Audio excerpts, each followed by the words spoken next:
Perfect. Good morning, everybody. I think you all know me by now, but Stephanie Cavino from the Blackstone Watershed Collaborative. So we're just going to go on quickly with names, and then so I did hear from Ray Kelly that he had to go run and do something, and so he'll be joining us at about 11 for his presentation instead of 10.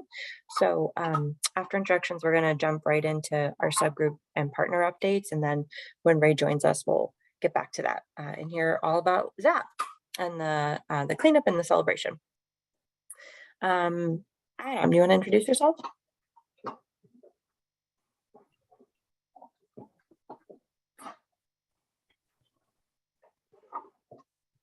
Adam Menard. I didn't catch it. Adam Menard, town planner for Auburn. Thanks, Adam. Hillary. Hi, Hillary King. I work for Mass EEA with the Municipal Vulnerability Preparedness Program, the Central Regional Coordinator. Thanks, Hillary. Ted. Ted Beauvais. I'm the president of the Blackstone River Watershed Association and also the policy director. Thanks. John. John Moslin, president of Blackstone River Watershed Council, Friends of the Blackstone. Patty. Hi, I'm Patty. I'm from Upper Blackstone Clean Water in Millbury, Mass.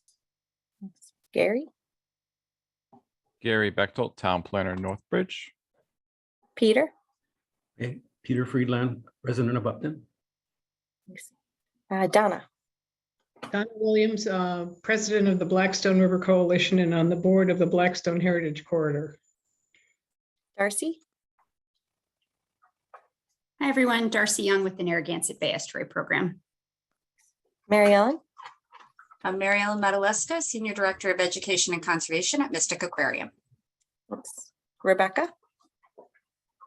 Rebecca Quinones, I'm the project leader for River and Streams and the climate change specialist on Mass Wildlife. Allison. Good morning, everyone. I'm Allison from Rhode Island DOT Office of Stormwater Management. Arthur.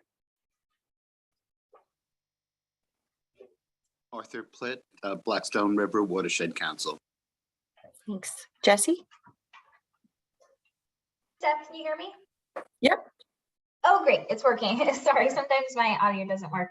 I'm Jessie Davis. I'm the Sustainability Project Manager for Worcester's Department of Sustainability and Resilience. Thanks. Kelly. Kelly King, planner at the Horsley Witten Group out of Providence. Thank you. Nick. Hi, everyone. This is Nick Cohen, also a planner with the Horsley Witten Group. Dawn.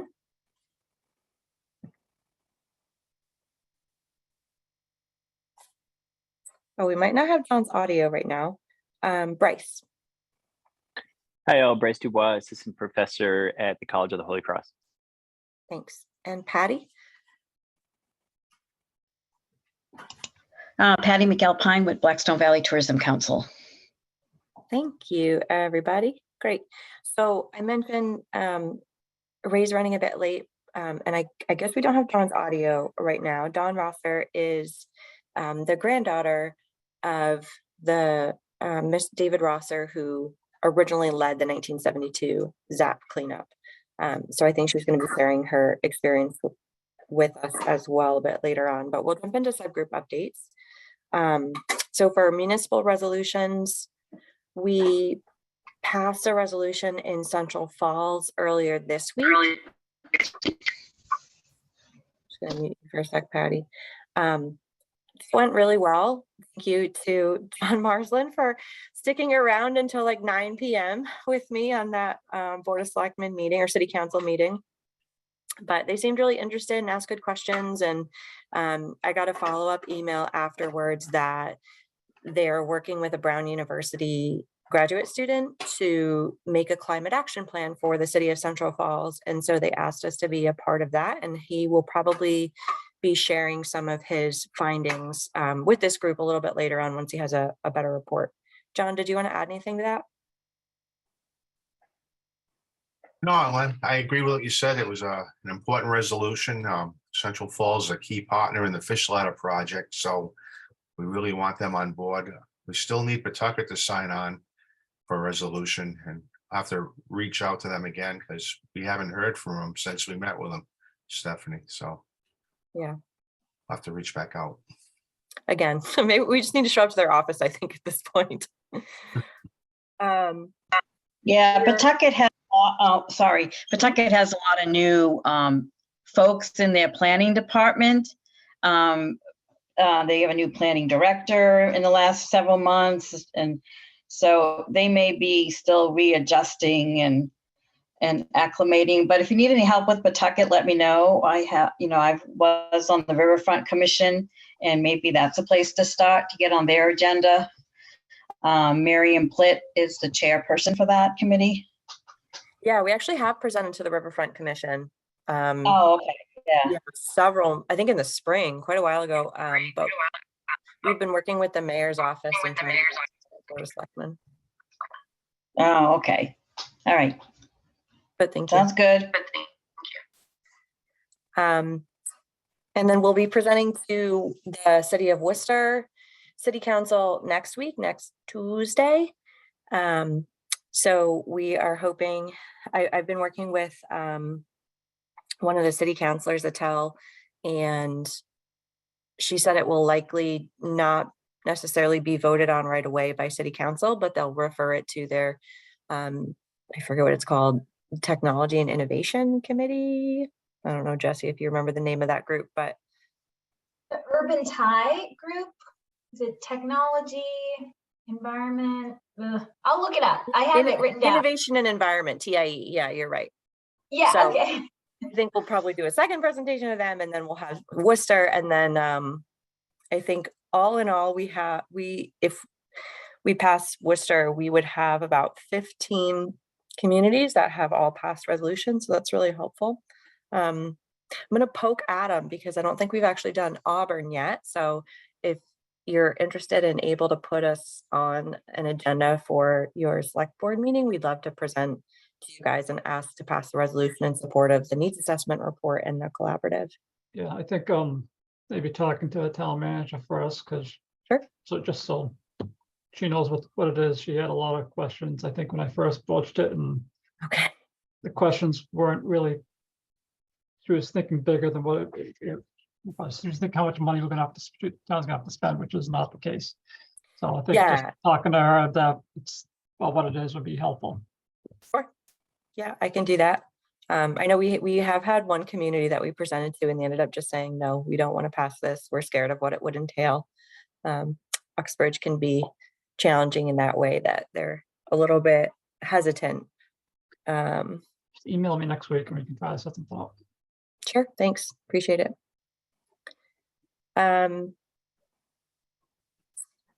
Okay, I think that's it for resolutions. If there are other communities, we still obviously have quite a few that we haven't passed resolutions in yet. So if anyone wants to poke their community, I haven't gotten through to Shrewsbury or Holden or Grafton, actually. So any of those would be helpful.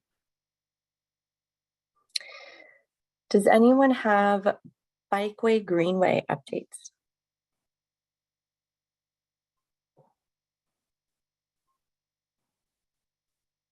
Unfortunately for Northbridge, no, and that's been the case for quite some time, unfortunately. Okay. For water quality updates, I wanted to share two things. One is that there's Mass Wildlife grant, land conservation and wetland restoration work. So the in lieu fee program, we had Christina, I'm going to blank on her name, sorry, who gave a presentation before about that program. So they're still looking for applications, and that's basically open until filled.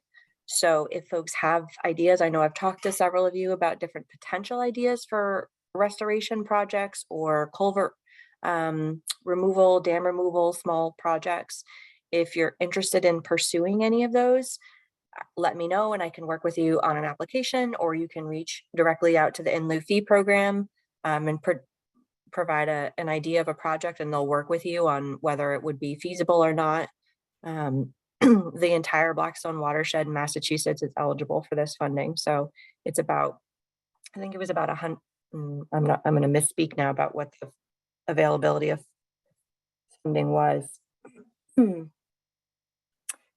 I will look that up and get back to you because I can't remember exactly how much it was, but a couple $100,000 was available under that funding grant. The other water quality update is that I know CSOs have been a real interest to this group, and there have been a lot of questions about what does it mean for Worcester and what are the current challenges of combined sewer, and what are the plans moving forward on that. So we set up a tour of the Worcester CSO facility with the DPW Director of Water and Sewer Operations, Dave Harris. And that is going to be this month on the 29th, which is not next week, but the week after. So Thursday morning, the 29th at 9:30, we'll meet at the 60 Quinn Sigmund Avenue facility. We are almost full. I think we have 10 registrants right now, and the cap is 15 just because it's not a very large facility. So if you're interested in doing that, please sign up. And if we get full and we have more interest, we can always do a second tour as well. Or if we get, like 17 or something, we might be able to just make it work. But I'll put in just a reminder, traffic in that area, especially in the morning, is pretty tough going north. So if you're coming from the south, it's a real tough area, especially with the construction going on over there. Probably a good reminder for folks who don't drive in Worcester all the time. Yeah, definitely. Stephanie? I have something to add on the CSO topic. The Blackstone River Watershed Association sent a letter to Worcester DPW a few days ago. Basically, we're asking to be involved through the public participation process in a study that they're going to undertake with a consultant to look at combined sewer overflow, high water, stormwater management. There's a whole range of things they'll look at, but it definitely includes CSO. I'm told by the DPW that one option that will be evaluated will be the separation of the remaining about 10-15% of the city that's combined. They will look at that as an option along with other options. The tour is basically going to take people to what they're currently doing with that combined sewer overflow, which is essentially a screening, detention, quick treatment, disinfection, and then chlorine removal. It's kind of almost primary wastewater treatment, but maybe not quite, but it's something along those lines. And then it gets discharged. So it's not totally raw sewage, but it's not fully treated sewage either. In any case, this study will be underway, and we are asking to be at the table. I think other partners in the collaborative may want to be at the table as this study goes forward. I think there's an opportunity to get some good results out of it. Absolutely. Yeah. Thank you, Ted. I think the biggest thing with this is really just asking the questions when we have the, Dave Harris or his staff there. So I know every time we get a notification, it's like, what does this really mean? And what does the volume really mean? So getting a better idea of at what point are they over capacity and something is being discharged without being treated, or is it always treated because there's that detention availability, or, what's the volume of the facility, and are they thinking about building another one, or is it just, separating the lines, et cetera. So I think it'll be interesting just partially to see it firsthand, but partially just to ask those questions. So yeah, I encourage folks to join, and also to join in on what BRWA is working on with focusing on this issue.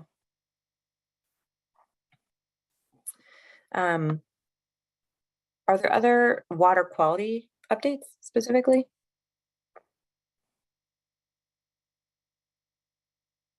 Stephanie, just to let you know, at the Rhode Island Rivers Council, the DEM is in process of hiring some new staff members for their water resources group. So, and I think water quality, but Sue in their water resources gave and another person from, I think her name was June, from their water resources gave an interesting update from their perspective on water quality and other issues, including water chestnuts, invasive plants.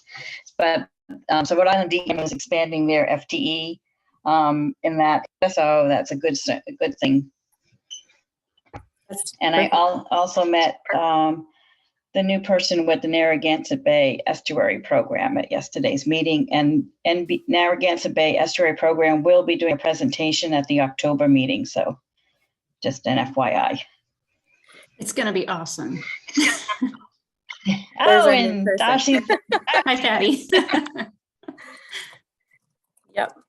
And I think Darcy will have an update in just a minute as well about sharing things.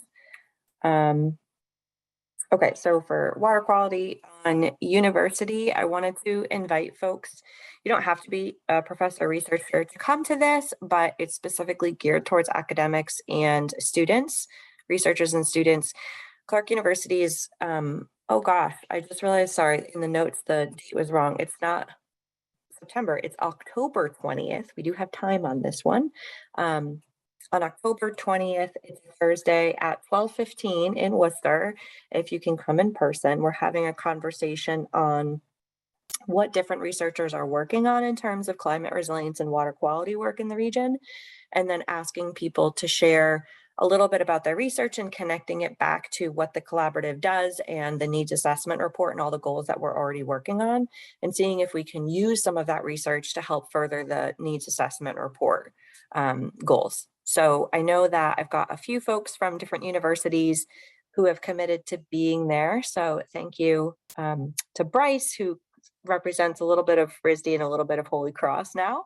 And we've also got some WPI professors coming and Clark University. And I know, Darcy, that Mike was reaching out to someone at Roger Williams because they specifically work on helping academics become more practitioner based. So even if it's a small group, that's totally fine. I'm just really interested in kind of starting this conversation and having people work together more.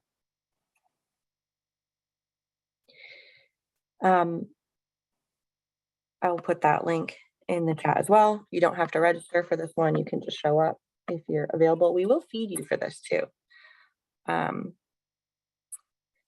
And lastly, on this sort of other group for subgroup updates, we talked about having a water chestnut or invasives work group, having that kind of as a topic. I know we can talk about, are there any kind of invasives? Oh, I actually have an invasives update. Unfortunately, the spotted lanternfly, I know this is not, usually we talk about aquatic invasives, but just as an FYI, the spotted lanternfly has officially been seen in Worcester. So if you see it, please, please, please capture it and preserve it in either your freezer or putting it in alcohol, and report sightings to MDAR. And I will send you the link. They have a lot of information on here, including what it looks like at different stages from larval to full adult. So please be on the lookout for this. And I hope it's a really small sighting and it doesn't spread, but this is definitely going to be a concern. This pest really likes the invasive tree of heaven plant, as well as grapevines and fruit trees. So keep an eye out there. Any other invasives updates? Okay, so last but not least, we talked about maybe having, I'm going to hand it over to Peter, but I know Peter was really interested in having sort of like a climate change specific work group. So Peter, if you want to talk a little bit about what that might mean and what your interests are. Well, I think it's one of the needs assessment items, which is set in there, but there's not any real follow-up mechanism. And so I came at this originally from being the coordinator of the Center for Social Innovation at Worcester State University and working to try to get schools to get together as campuses for climate action, if you will. And Since then, I was laid off from COVID and all of that. So but I've been still working on climate action in a lot of different ways. We did have a big conversation with, actually at Stephanie's connection there with the Boston-based outfit, Second Nature, and they do have a whole climate network that's pretty impressive. And so I think that's one mechanism whereby you're connecting the students and faculty research to practitioners, many of whom are in this call right now, would be a good follow-up. So I'd like to work on that also. So I hope we can have the climate change working group established. Thanks. Yeah, absolutely. I think climate change is really the bigger goal of kind of everything that we do. So the needs assessment report was written as there are challenges to this region in terms of unsustainable development practices and climate change really exacerbating those in terms of heat and extreme weather events, in particular extreme precipitation. So it's definitely something that I think we're all working on in a lot of different ways, but yeah, if folks are interested in having a more kind of directed working group on that, feel free to reach out to Peter, and Peter, I can put your email in the chat if you want. Sure. Or reach out to me. Chat. Yep, put it in there. Okay, so for partner updates, I put a couple things in the notes that I'll share with you. One is that good news, bad news. The collaborative unfortunately did not receive the SNAP Watershed Implementation Grant that we were hoping to get, the SWIG grant. So this would have assisted with culvert assessment in the central part of the watershed in the cold water fishery region of Douglas, Sutton, Northbridge area. We are pursuing other opportunities for funding to be able to complete some of that work. And I think we have funding from the SNEP network that will at least provide an introductory training. So I will offer a training for municipal staff and others who are interested in learning what culvert assessment is and getting certified under the North Aquatic Atlantic Connectivity Collaborative, the NAC. So you have to be certified in this one protocol to be able to put information into this regional database.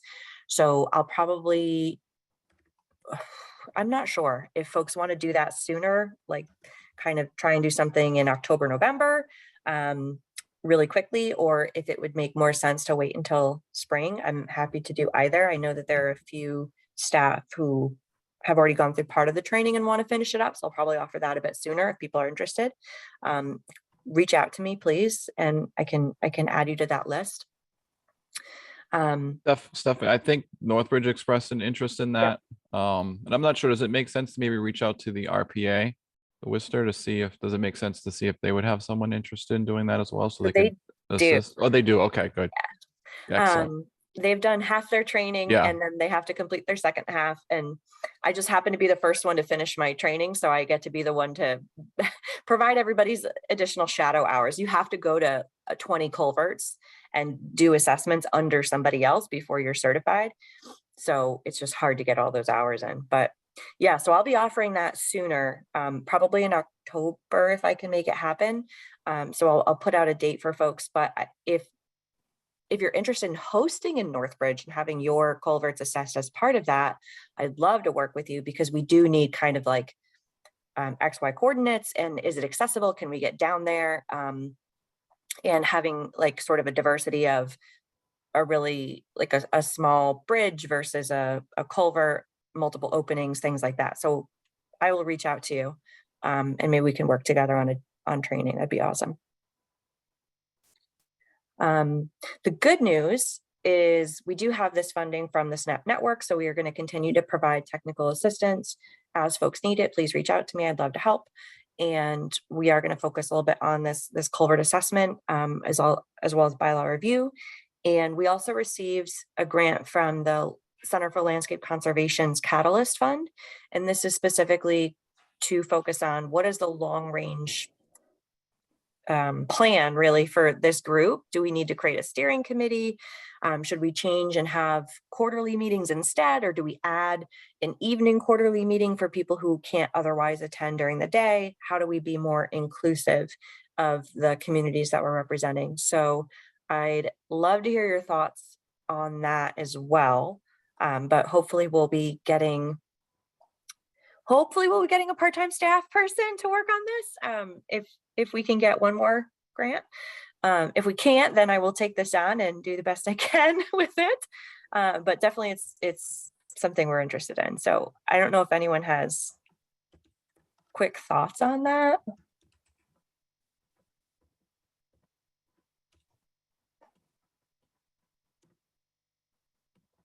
Yes, do it. How about that? It's exciting. Yeah, thanks for pushing this forward. I think it's going to be really important. Yeah, thanks, Hillary. So I'll keep working on that. I also am going to send you a link to the Woonsocket Comprehensive Plan, and I don't know, Kelly or Nick, if you have anything to share on that, but I know you had the kind of first group of public comment available for review. We can go ahead and check with the project manager of that to see if there are any kind of updates to that, but we'd have to circle back for you. No, that's fine. I just wanted to share that little update. If people are interested in what that first group of comments were, they can see it online there. I put it in the chat. Yeah, thanks, Stephanie. I think the survey was open until the beginning of the month, if I'm not mistaken. So the follow-up will be coming. And like Kelly said, we can provide future updates if that's of interest. Great, thanks. So what other updates do folks have? I know I've talked to a few of you about different things.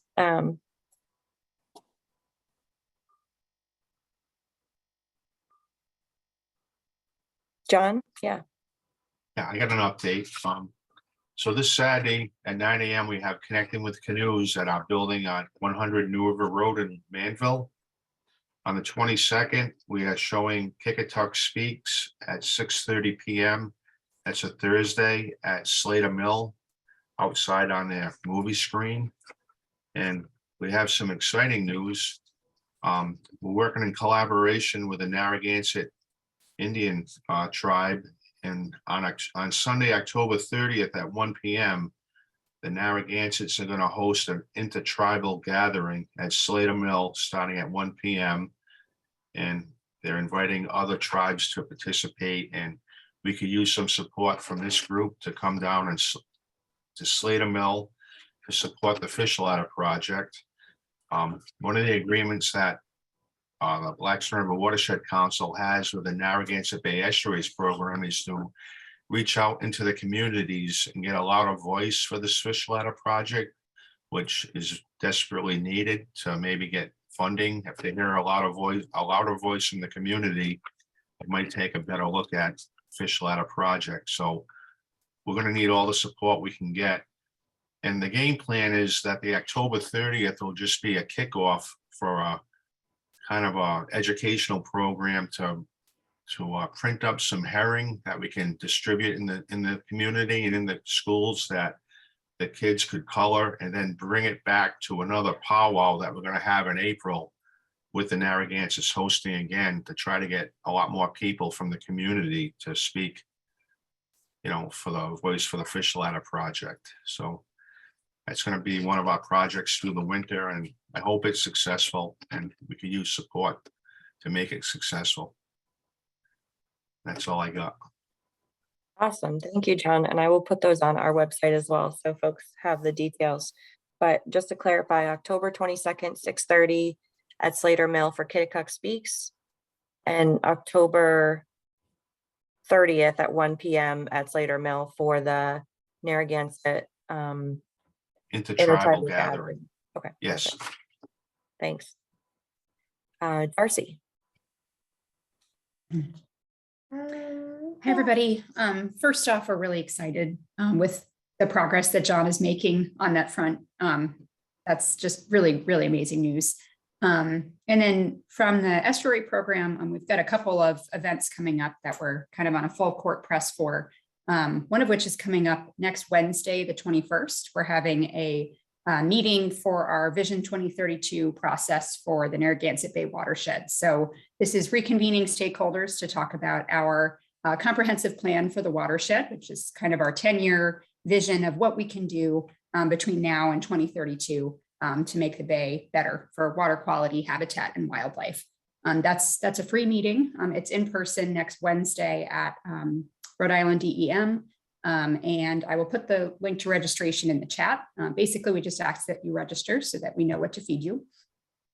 And then on October 7th, we're holding a really cool full day symposium at Roger Williams University down in Bristol. And this is focused on plastic pollution. So plastic pollution from source to sea in our watershed specifically. So we're trying to take a really local look at what our sources are, where plastic pollution causes issues in our watershed for things like stormwater management, for example. And also looking at some interesting aspects of it, like textiles, for example. And then going all the way down the watershed into the Bay and looking at how it impacts habitats and species. So filter feeders, water quality, sediments, all that kind of stuff. So it'll be a lot of researchers talking about what they know, but we're also inviting practitioners, watershed groups, advocates from Save the Bay and Clean Water Action to speak and tell us what they need to know in order to advocate for better policies to combat plastic pollution. So that's going to be a super fun event. We're really looking forward to it. And I'll put the registration link for that in the chat as well. Thank you. Thank you, Darcy. And just did you say October 27th? Sorry, October 7th. It's a Friday. I was like, I don't think that's right. Okay, thank you. I know I have it written down somewhere. October 7th. Get it right in the notes. Okay, awesome. Bryce. Hey, y'all. So I'm going to talk quickly about a call to action, more with my hat as a sort of activist community organizer. There's an effort not in the Blackstone, but it's adjacent in the Meshasik. So there's a large green space that's proposed to be developed and sold to a developer by the city of Pawtucket. Called Morley Field. It's in a community affected by environmental justice issues in Woodlawn. It's the only green space in this community.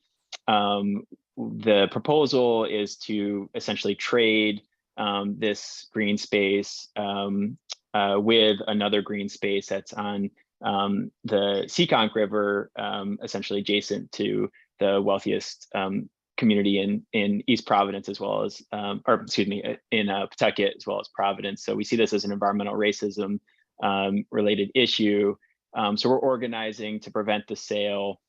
So I just dropped in the chat, I think a good recent publication from EcoRI about the issue. And then this Monday at 6 p.m., there is a special meeting with the Pawtucket City Council to address just this very specific issue. So we're trying to get as many folks involved as possible. So you can show up in person or join by Zoom and provide testimony in whatever way you feel would be appropriate. And I'll drop in the chat information about that. Although, Stephanie, it looks like I'm not able to drop in a PDF here. So I can forward it to you. I'll give it a shot. And if not, I'll send it to Stephanie and Stephanie can circulate it. But again, 6 p.m. This Monday at Pawtucket City Council. So thanks for your attention to that. Thank you. And it is in Pawtucket, and Pawtucket's in our watershed, so it's very, very close. And the Meshasik is, also could use our help. Thank you. Patty, and then Hillary. First, I just want to tag on to what Bryce just said. That was also a topic of discussion at the Rivers Council meeting yesterday afternoon. And I've been following that myself as a former resident of Pawtucket. And, and originally our offices were in Pawtucket. And unfortunately, I can't make the city council meeting, Bryce, on Monday, but I can email you some comments. But I agree that that's definitely an environmental justice issue in that area. But the second thing I just wanted to say is a big thank you to everyone that was at the ZAP 50 celebration and everyone that was out during the August 27th ZAP cleanup on behalf of the Tourism Council. We feel that it was a success, and I know Kim Ray will be speaking more to that. And just on the Tourism Council front, school programs will be starting up again in October. Sam, our River Education Director, has been reaching out to a lot of the charter schools for the October programs. And John, I want to say thank you to you and your folks for that wonderful cleanup you did over at the Valley Falls Park, because now I feel confident in being able to take the kids over there on the history walk, because we have large groups coming in October. So they're putting me back to work in education for the month of October. And I look forward to being able to take the kids over, play archaeologists looking at the old mill site. And John, you or anybody in your group is welcome to tag along. I'll send you the dates if you want to kind of lean in and listen to what I do over there. It's you're all welcome to join, you know. But it's the park looks wonderful, John. You guys did a great job. And that's it, except that, you know, if you have young kids and they want to be a pirate, they can join us on the Blackstone Pirates on the Blackstone startup tonight. I read the script. It's very cute, definitely geared for the younger families with younger kids. It's not scary at all. There will be a boat chase. But anyway, that's all I have for on our end. That sounds fun, and we're always encouraging folks to get out on the river. So I'm glad that you guys do those tours. It's awesome. Hillary. Exciting. Can you hear me okay with my headset? Okay, thanks. So I work for the Municipal Vulnerability Preparedness Planning Grant program. And I guess I just wanted to bring up that we're kicking off a new round of grants this month, and 3 are in the Blackstone. So we have one in Sutton, which is the Manchog Village Water Resource Resiliency Action Plan, where they're doing a hydrologic and hydraulic study of Manchog Village and their man-made and natural water systems. So they have PAR, I think, on board to help them with their H&H study, and they'll be spending the next couple of months, I think, doing some on-the-ground inventory and building their model.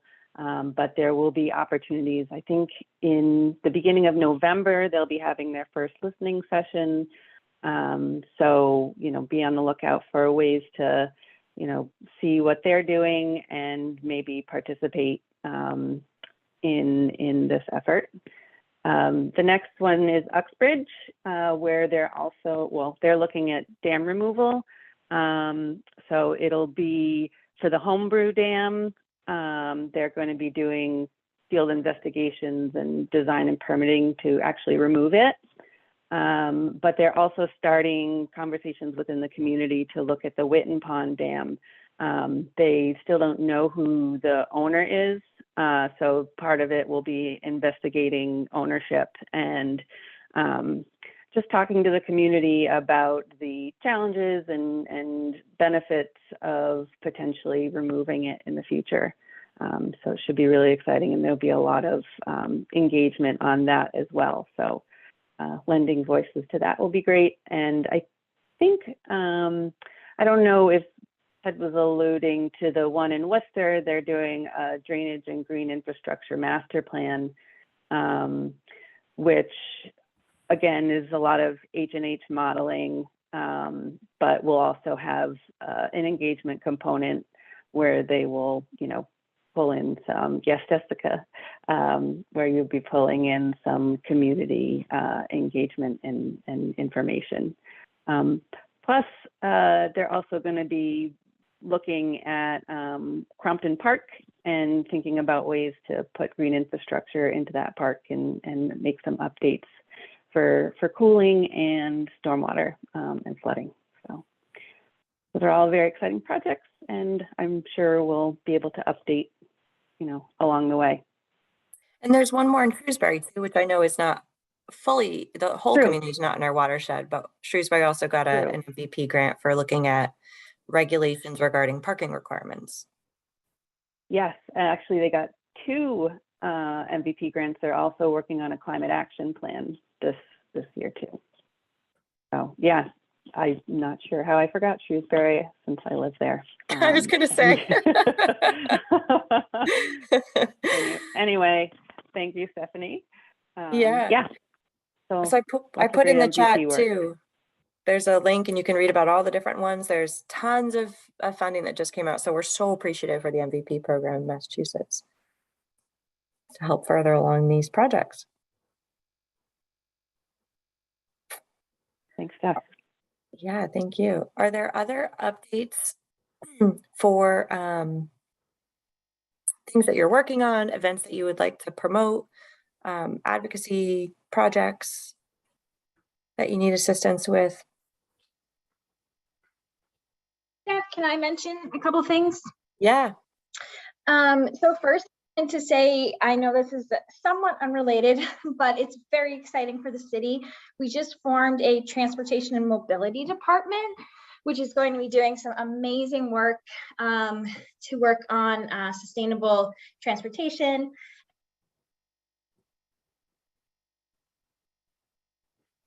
I think we lost you there, Jesse.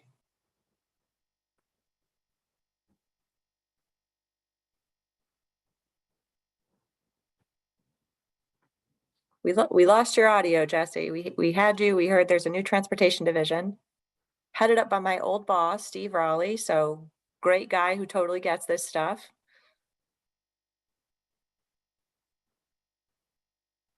Okay, when you come back, feel free to interrupt where we are and jump back in. Sorry about that. Were there other updates that folks have? Things to share?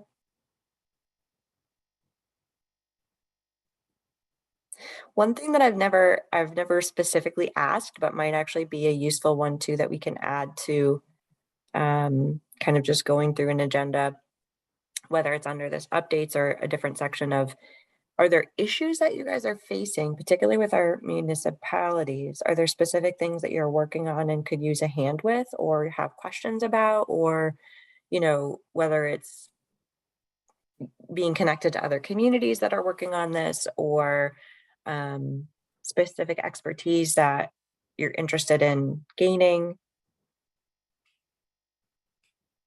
I feel like the communities that come to this often have a little bit more capacity because they can spend the time here. So maybe it's not as needed, but just throwing it out there that this is also a great resource, hopefully, if you have questions for anything that you're working on.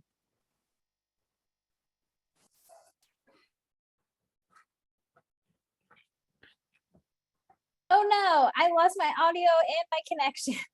Okay, we got you back. I'm so sorry. I'm working from home and then everything disconnected at the same time. And I wasn't sure if you could hear me at all. Should I completely start over? We heard that there's a new division of transportation working on sustainability issues. That's all we heard. Okay. And did you hear my dog barking in the background? Nope, we missed that. Okay. Oh my gosh. Anyways, I'm sorry about that, everyone. Yeah, so I will drop a link in the chat here with the job openings. Really exciting. Just wanted to share that. And then the other thing I wanted to share is Stephanie and I have been talking about organizing a tour to the Upper Blackstone Water Treatment Plant.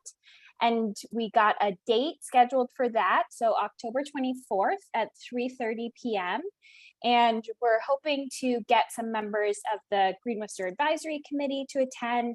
And then anyone else in the collaborative that would like to attend, we'd love to have as well. I actually haven't been there yet, so I'm really excited to check it out.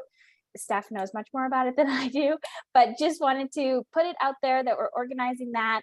And if you're interested in attending, I'll also put our email, my email in the chat, so you can let me know, and maybe we'll put out a sign up or Google form or something like that. So anyways, sorry for my terrible update, but thank you all. That was great. Thank you. And I really encourage folks to go check out Upper Blackstone. It is pretty cool to see all the different processes going on with our wastewater. And hopefully after that, you will always remember that flushable wipes are not flushable. I don't care what they say, they're not flushable. Don't flush them.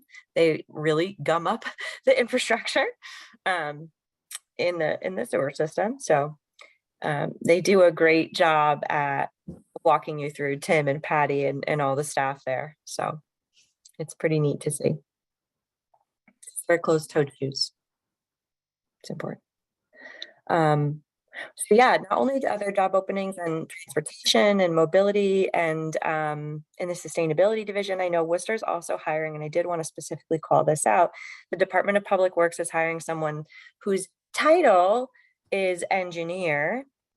It's for the sewer division, but really what they're looking for is an environmental scientist. And I spoke to Dave Harris about this, and he was like, I know it says that you should have a background in engineering. You really don't need it. Please, please, please send me your environmental studies majors. You only need a BA or BS. So folks know anybody who is interested in having more of an environmental focused job, working on water quality and specifically wastewater and sewer, they would love to hear from you. So that is also in that the link that Jesse put in there. Thanks, Jesse. Any other updates?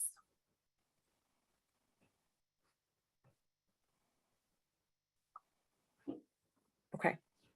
I think we still don't have Ray, right? Dawn, do we have your audio now if you want to talk a little bit about ZAP?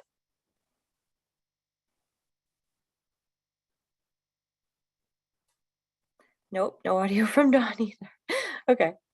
The last thing that we have on our agenda, and we'll probably end early today. I wanted to call out another grant opportunity from MEMA. So folks in Massachusetts, there's a hazard mitigation grant program that's open right now. So if you're looking for projects that are either on the ground projects or planning projects, anything that's going to assist you in reducing your potential hazards to things like strong storms that are enhanced by climate change. You can focus on culvert work or, enhanced green infrastructure to reduce flooding, et cetera, et cetera. This program is 90% from federal funds and only requires a 10% cost share from municipalities, and they have $110 million available statewide for projects. They do require you to have a cost benefit analysis. So if you're interested in doing it, but that is the challenge for you, let me know and maybe I can help or pair you with someone that can help. But I really encourage you to check that out because those are really great opportunities for funding. And that is due December 5th.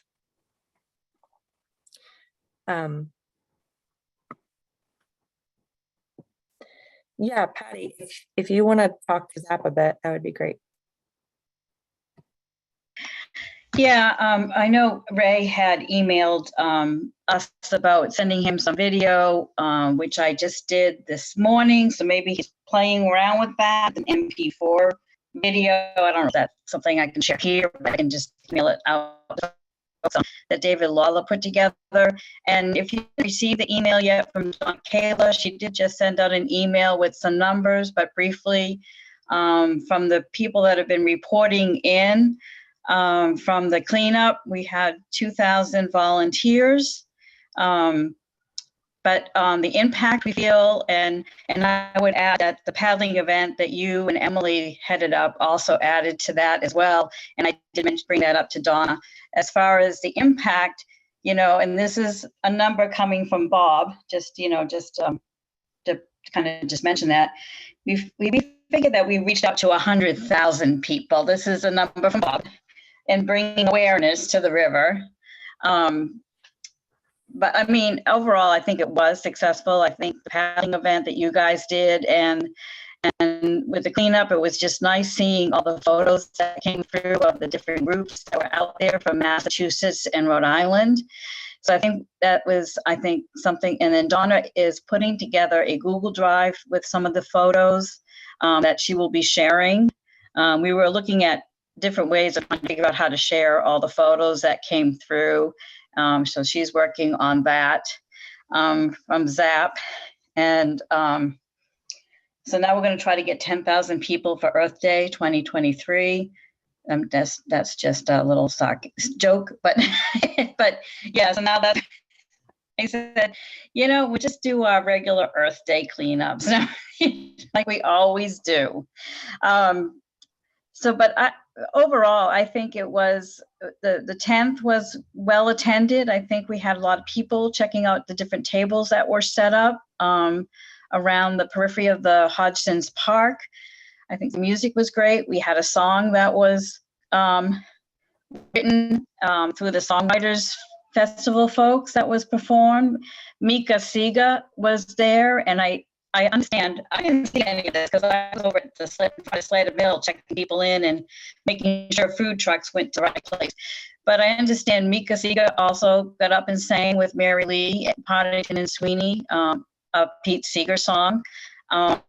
And then after some of you left, I did finally get to read my poem, Our River of Life, which I did email out to some of you. And but overall, I think we can say Zap 50 was a success thanks to everybody. Everybody did get out, and we had a lot of great photos come through. We still need people to report if you haven't reported and you had a group out there. There's a Google Doc that's available through the Zap 50 website, and we look forward to getting some more numbers. Fantastic. It was definitely a lot of fun to get people involved. And I think we got a lot of folks to participate in cleanup and sort of green up efforts. I know I did invasive species removal in Worcester, and there was a lot of different projects. So it was good to have folks come on. So we might.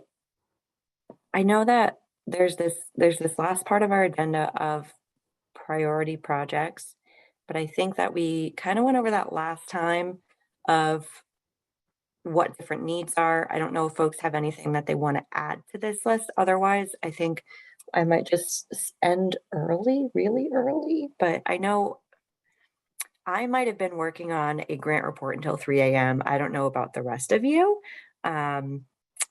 It's been a lot of reporting time lately for me, and also trying to get some additional grants. So I'm kind of like in an in-between stage of maybe not quite having as many updates until I can get things a bit more settled. And then hopefully I'll have more kind of requests from you guys of trying to work through some things.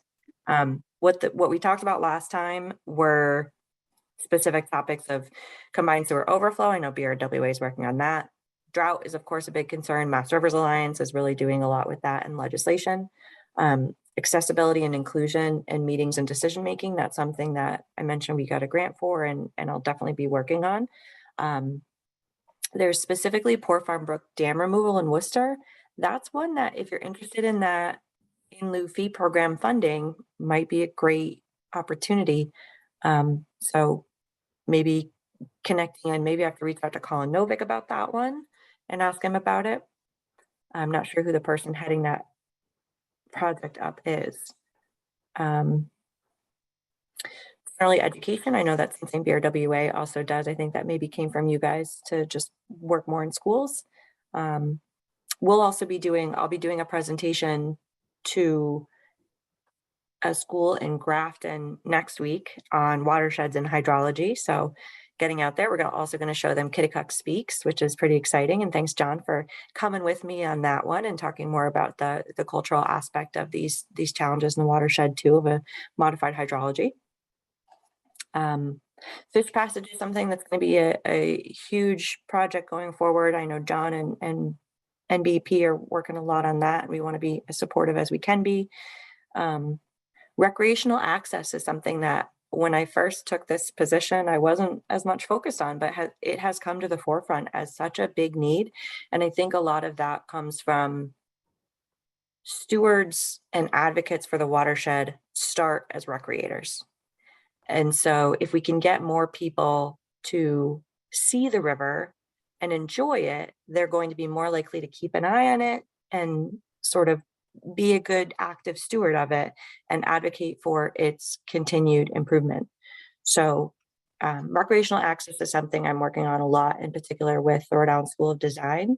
And we do have a draft map. Oh, I should have said that. We do have some draft maps from some interns that I worked with over the summer. None of them are in final form yet. We're still working on the final tweaks, but one is a location of where the dams are and where access points exist and might potentially exist. That's going to also be informed by additional paddling work and kind of going back through these geospatial location of photos to identify where we might be able to add access. And we also have a new watershed map that's almost done. It's so close. I actually should share my screen and show you guys what it looks like in just a second, which is pretty exciting. Let me find that. And then the last things that people are kind of said that they were interested in that we'll probably be working on going forward are invasives, which unfortunately is a huge challenge. And I know there's a lot of potential funding coming for that maybe in invasives removal and management, especially for water chestnut. Flooding, of course, is always just a hot topic and something that we need to identify additional green infrastructure opportunities. And then this last one of culvert assessment, which I know communities have already identified within their MVP reports of a top priority. Let me open up this map. Give me 1 second here. Apologies that I did not think about this sooner and get it ready for you.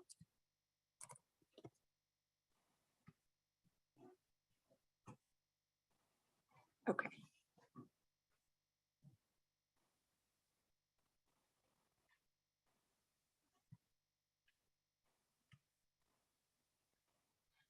So this is a map that was created by Kaylee McLaren, who's a graduate student at Clark University.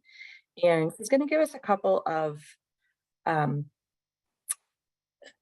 versions of this map. So this one includes the different water bodies being labeled, but also shows the protected green infrastructure within the watershed. On the one hand, it's really nice to kind of see where that exists, but on the other hand, I think it's not totally accurate. I know there's more in Douglas that's actually protected than what's showing up here. And I think that's just a question of what data layers are being pulled in and what type of protection they're under. So I think we're going to get this same map, but without the existing open space as well, to kind of have that. And this is to replace the other map that we've been using for a long time, but no one had like a clear version of, or the GIS information behind. So if anyone has feedback on this, let me know. I was hesitant to share it out because I felt like it might kind of sneak away and get used a lot. And I don't want that to happen until it's ready. But it should be in the next couple of weeks. But does anyone have thoughts or feedback on this while it's here? There are a couple things that we know about, like the Connecticut Mass border doesn't show up properly, and there are a couple of names that overlap and things like that. Donna. This is terrific. This is fabulous. And, you know, electronically, it'll be great. I'd love another version of it that shows the sub watersheds. Yep. All the tributaries. I think that's an important teaching tool. We have some, but they're really old and pixelated and unusable. So if we could have like a third version with that, I think that would be very helpful. And without the green infrastructure protected, or? Yeah, it wouldn't need to have the green infrastructure. Okay. Thanks. I will get that. Joanne. Just something that I've been using in school program stuff. And this came from Joy Trahan Liptak, our vice president, BRWA's vice president. And it was a map of cold water fisheries. And I found that really useful when we were doing a program on cold water fisheries, but that would be a really neat thing to add. I didn't have anything from Rhode Island. So when I did 2 programs down in Woonsocket, I wasn't able to show them cold water fisheries down there. Do you think it would be helpful to have a map just of cold water fisheries within the watershed, or kind of showing a different color or something on the map of the whole watershed? Yeah, I don't know how interactive this map will be. Is this a flat map, or is it? Okay, then maybe a separate, because I was thinking if you could go to different overlays and say, okay, this is a map of lakes and streams and whatnot, and then do a separate one of cold water fisheries. So, but that's just, I found very useful. And and I don't know if connecting with Joy might be helpful for your Clark University student. Okay, great. Yeah, I will ask her about that as well. Thank you. Gary. Yeah, I wasn't sure if this map just shows the rivers. It doesn't look like it includes the water bodies or reservoirs. I'm not sure. There are some in there, and I think sometimes they are covered by the open space, which is another reason to maybe take that out. Like this says reservoir, but it's kind of okay. Here. Yeah, certainly just looking obviously at Northbridge. I'm not sure if it's picking up Carpenter Reservoir and okay. Yeah, and sometimes this happens too, where there's like a really small area on top of this thicker line. So I think there might be something there that's being taken out, and why it's showing that way. So those are all things that she's working on right now, of checking like, are there missing water bodies, especially where these lines are changing. So hopefully that new version will have it, but I'll share the new one with you when I get that, and I'll get your feedback, especially those folks who are very good at knowing their geography. If you know your own town and you can look at it and say, this works or that's missing, that's really helpful for us before we put this everywhere. I know in the last map that we all were using, there was a town that was literally named wrong. So it happens. If there are a couple folks that promise to not put this into your publications yet, and you just want to look at it more closely, I will send it to you. Let me know. I just didn't want to kind of accidentally get it out there when it wasn't ready yet with our name on it. So, Donna, I can see you staring intently. I am. Is she working on like a certain order streams? Like I don't see many first order streams, like that. All the headwaters streams in Worcester aren't there. So I guess I'm wondering what her parameters are for the map. I don't know the answer to that of what she pulled in, but I think she was basically trying to recreate what the previous map was and what was on there. But I can ask her to pull in additional headwaters as well.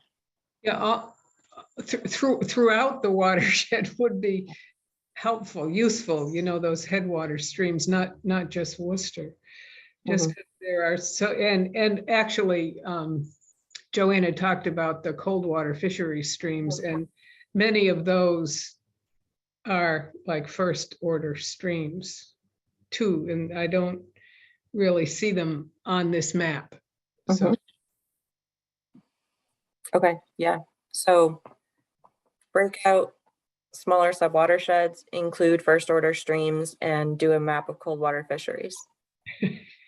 We don't ask for much. No, it's fine. She's wonderful. She just she's great. So I can work on that. Just many thanks, Stephanie. Yeah. Yeah.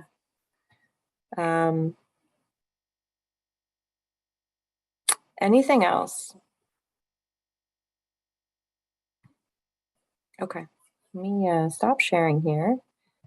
And if you're interested in seeing, as you guys have a lot of map comments, maybe I'll show you our other maps as well. We have a couple that she worked on for us.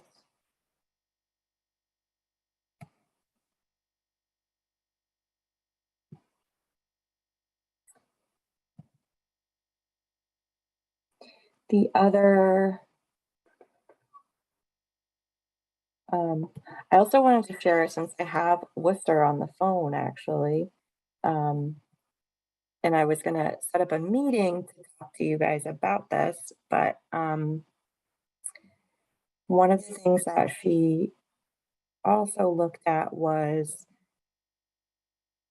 where the city of Worcester could have the opportunity to install additional green infrastructure. And so what she looked at was areas with pervious surfaces owned by the city of Worcester, so that it would be easier within floodplains and had storage capacity, basically.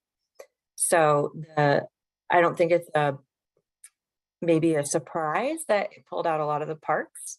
Crompton Park, I know, is what Worcester got an MVP grant for, to look at specifically for some of the green infrastructure opportunities there. But Beaver Brook Park, which is used for floodplain right now, and part of it was also called out, as well as Institute Park, Burncoat Park, and Forest Grove Middle School, which is interesting. I don't know if they have green infrastructure there, but these are, oh, there's a typo here, implementation. So I can send this to you as well. There's a document that goes with explaining all of the different categories and all the different parcels and what they scored for in a number of ranks. So I can share that with you, but just wanted to throw it out there. And also we can use that analysis that she did for additional communities if you're interested.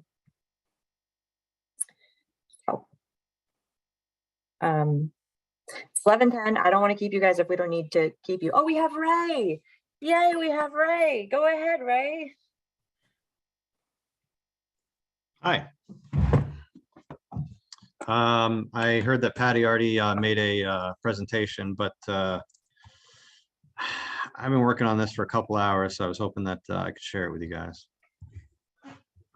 It's not that long. It just takes me a long time to do things. Can you, hey, over there. We have some extra guests here today. That's okay. You should be a co-host. You should be ready to present, and we'd love to see it. Thank you. Thank you. All right.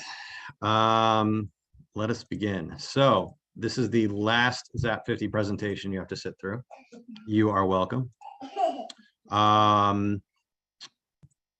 It's been a bit of a wild ride.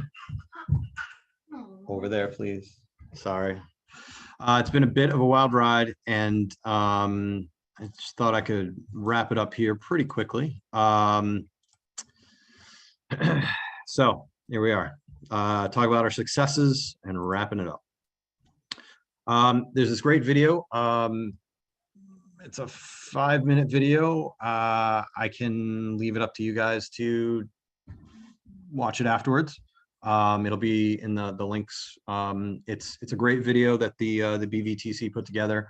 Starts off with some ZAP history, then goes into a lot of ZAP 50 footage and pictures, and then comes back to ZAP history at the end. It's a very well done video, and it's really good. So that's going to be on the ZAP 50 website very soon. And then there's a whole link to a lot of pictures. So I encourage you all to check that out. So based on the reporting that we have so far, the ZAP day and week, there are a few items that were not on actual ZAP day of August 27th. The feedback I think we got is pretty amazing. Churches, troops, Rotary clubs, you can see the list, many local businesses, lots of first timers for litter cleanup, and teams and canoes and boats, all sorts of things going on. It was great. We got great support from our cities and towns. DPW were removing bags collected, and also there were the governor of Rhode Island, at least. Lots of other political people, candidates, mayors, all joined in. There was lots of press, all sorts, all over the place, all different kinds, and we've had really good press all the way through. And these are the ones that were actively involved, I think, in August 27th that week. So as Patty probably already mentioned, based on the reporting so far, I think the number will go up. Over 2,000 people, 115 projects, groups ranging from 1 to 27. And we think there's about 500 or more people estimated not reported in yet. And it was hard to get a real good number. We don't have the 2,000 people, so many tons, label that we can put on this, because a lot of people didn't report the weight of their trash. So, but there were also things that weren't trash related. Like my Millbury Nature Trails Committee, we worked on the bike path, and we certainly got trash, but we also did trail maintenance. So there were all sorts of other things that weren't just specifically weight and trash. Here's some selection of comments. I got this from Donna. Really interesting. Met new friends, joined new groups, proud of their teens, volunteering, tackled areas that I always wanted to clean. The best one I think is at the bottom. One child will now remind his mother not to throw cigarette butts out the car window. He picked up too many. So I think that really gets to the core of what we were trying to do. We were trying to inspire people long-term. We were trying to reach the people of today and the people of tomorrow. Oops. So I think that this is a short synopsis of the very impressive impact that we had. So then September 10th came along. There was a short break, and 2 weeks later we had September 10th. The awesome book that we had at the event is at this link. Again, this will be in the PowerPoint. I just have a couple of pages here. It's a beautiful, beautiful program. And somebody wrote some history here, and it was terrific. Okay, it was me and Dawn. We wrote the history, and we really had to boil it down to fit 1,000 words in there.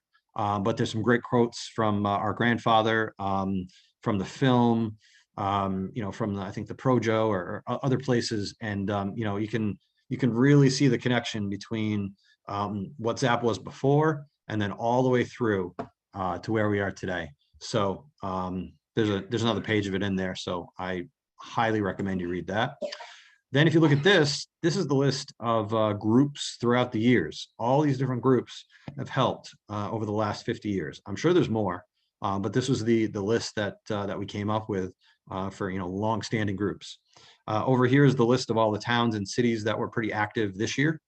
And then this is another great list. Again, this is all in the program, of all the people who did things and all of our partners. So we have a list of a whole bunch of towns, companies, organizations, individuals. It's a great list. So if you're looking for people to contact next time to bother to get them involved, I would start with this list. Then we also had some ZAP memories from 1972, and then some great shots from this year. So again, I can't recommend the program highly enough. And I think the Tourism Council still has some available. So feel free to contact them to get more. And this is the schedule of the day. Great music, really good stuff. So this takes us back to how we got here. This was our our vision statement, our goals. I can't speak too much to how much outdoor activities on the day of. That was one thing that we didn't really have time to concentrate on. But with the paddle before, and I know there's canoeing this week. I think we're right in there, whether it's on the day of or just moving forward. And I really think that we were able to celebrate it. It was great.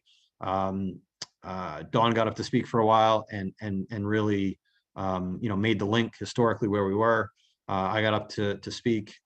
We had great support from elected officials. Bob had some great words to say. I think that there were other guests. I think it was just a great event on September 10th.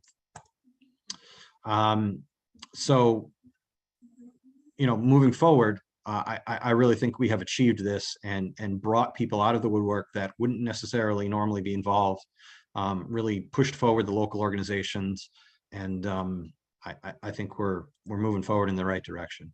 I want to give a special thanks to all the members of the board and the steering team. There was a lot of long Zoom meetings. I tried to make them as short as possible, but wasn't always so easy.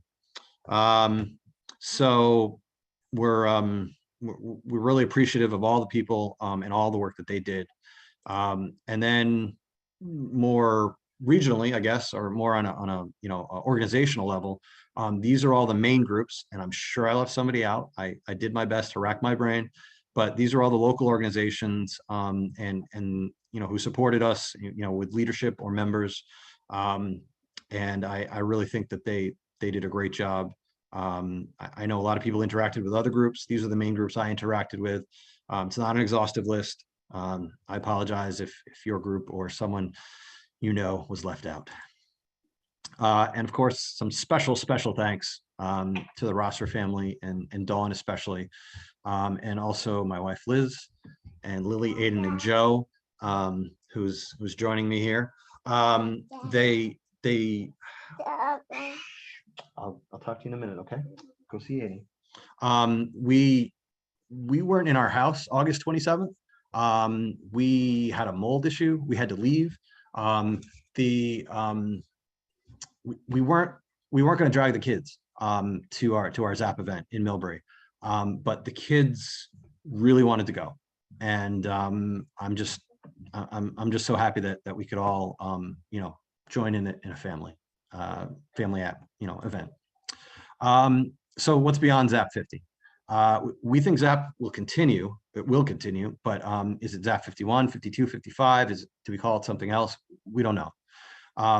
I think the lessons of ZAP and ZAP 50 will continue to be spread. And I think there's a few more, but it mostly boils down to an impossible vision can be achieved.